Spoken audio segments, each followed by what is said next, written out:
శ్రీ గురుభ్యో నమః. వారం వర్జం.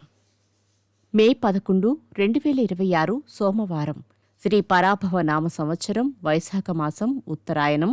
వసంత ఋతువు కృష్ణపక్షం కృత్తికా కార్తె. నవమి మధ్యాహ్నం 3:18 వరకు. నక్షత్రం శతభిష రాత్రి 1:25 వరకు. వర్జం ఉదయం 8:10 నుండి 9:48 వరకు. దుర్ముహూర్తం మధ్యాహ్నం 12:30 నుండి మధ్యాహ్నం 1:21 వరకు. మరలా మధ్యాహ్నం 3:04 నుండి మధ్యాహ్నం 3:55 వరకు. రాహుకాలం ఉదయం 7:30 నుండి 9 గంటల వరకు.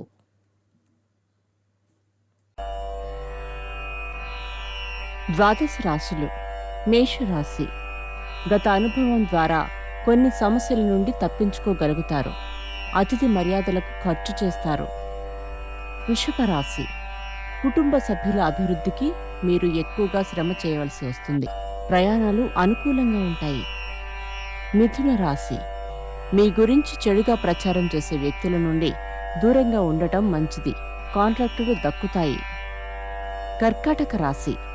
అనుకూల ఫలితాలు, ప్రతికూల ఫలితాలు సరిసమానంగా ఉంటాయి. వస్తు భద్రత పట్ల జాగ్రత్త అవసరం. సింహరాశి. నూతన బాధ్యతలు సంతోషం కలిగిస్తాయి. బంధువులతో మాట పట్టింపులు రాకుండా జాగ్రత్త పడండి. కన్యారాశి. నిర్వహించలేక పారిపోతారని ఇతరులు వేసిన అంచనాలు తలక్రిందులు చేస్తాయి. వ్యాపారాలు అభివృద్ధి చెందుతాయి. తులారాశి. ఇష్టం లేకపోయినా, నమ్మకం లేకపోయినా కొందరిని తాత్కాలికంగా నమ్మాల్సిన స్థితి తప్పదు. వస్త్రలాభం. వృశ్చిక రాశి. మీ పలుకుబడి అన్ని విధాలుగా ఉపయోగించి ఉద్యోగపరమైన ఒత్తిళ్లను తట్టుకుంటారు. శుభవార్తలు అందుకుంటారు. ధనస్సు రాశి. అధిక శ్రమ వలన ఆరోగ్యపరంగా కొద్దిపాటి ఒడిదుడుకులు ఉంటాయి. సమావేశాలలో పాల్గొంటారు. మకర రాశి. అన్ని విషయాలలో పురోగతి బాగుంటుంది. లాభాలు మాత్రం చేతికందవు. సమయం పడుతుంది. కుంభరాశి. ఉద్యోగపరంగా మీ స్థాయి తగ్గనుందని శత్రువర్గం ప్రచారం అధికమవుతుంది. రుణాలు తీరుస్తారు. మీనరాశి. ఆర్థికపరమైన ఒత్తిళ్లు ఉంటాయి.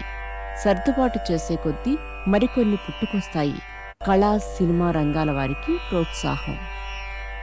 నమస్కారం.